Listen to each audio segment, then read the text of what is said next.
In 2012, I did a video project. Essentially, I made a video every Sunday for the whole year. And I got through the year, and I was pretty pleased with myself. And then I stopped. And I've missed it. You know, I've missed chatting to the camera and chatting to people.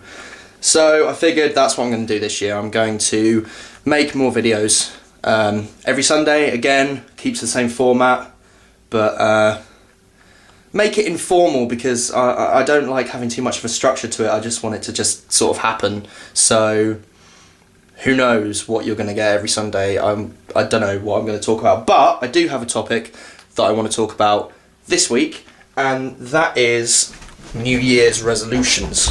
I'm not really normally one for New Year's resolutions. I don't like the idea because it's just sort of an arbitrary cut-off point, you know? Why do it on New Year's? Why can't you just say to yourself, okay, I'm gonna change myself? But this year I thought I might actually do something because I came up with quite a good idea, and that is to change the way that I view the past, the present, and the future. That might sound weird, but I'm reading a book at the moment which is called The Passage by Justin Cronin, and it's really good. And basically it's a post-apocalyptic world where this virus has taken over and essentially there are vampires roaming around. It's an awesome book if you get a chance to read it. So there's a quote from this book that got me thinking. The day-to-day, that was the term they used, thinking neither of a past that was too much of a story of loss and death, nor of a future that might never happen. 94 souls under the lights living in the day-to-day. And that got me thinking. I saw a TED talk by a psychologist called Philip Zimbardo. I'm going to post the link to that TED talk in the description. He talks about a thing called time perspective, which is where human beings, we view the past and the present and the future in a sort of biased way. So some of us might think about the past more. Some people might think constantly about the future.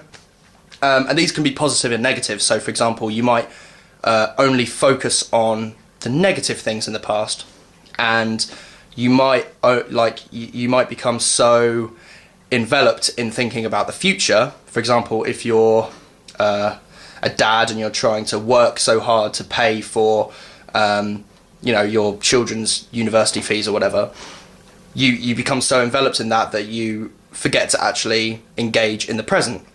So he talks about this. It's a really good watch, and I definitely recommend watching it.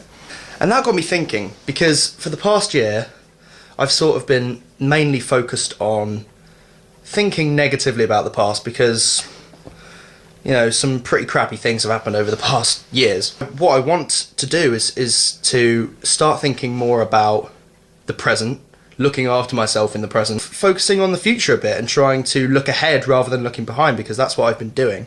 It's not really a New Year's resolution that you can easily measure, like quitting drinking or quitting smoking, because that's, objective. Whereas this is something, that's going to go on in my head. So I don't know what steps I would need to take to sort of do that, but I think if I start thinking about where I'm going and the career that I'm going to take and the friends that I'm making now and developing those friendships, rather than thinking about, old relationships and things that have happened in the past, then, that's got to be good, right? So I think that's a pretty nifty New Year's resolution. Yeah, that's all I've really got to say this week. Apart from welcome to this new project. I'll be gracing your screens every weekend for the next year if this keeps up. So, yeah, see you next week. Bye, guys, and Happy New Year.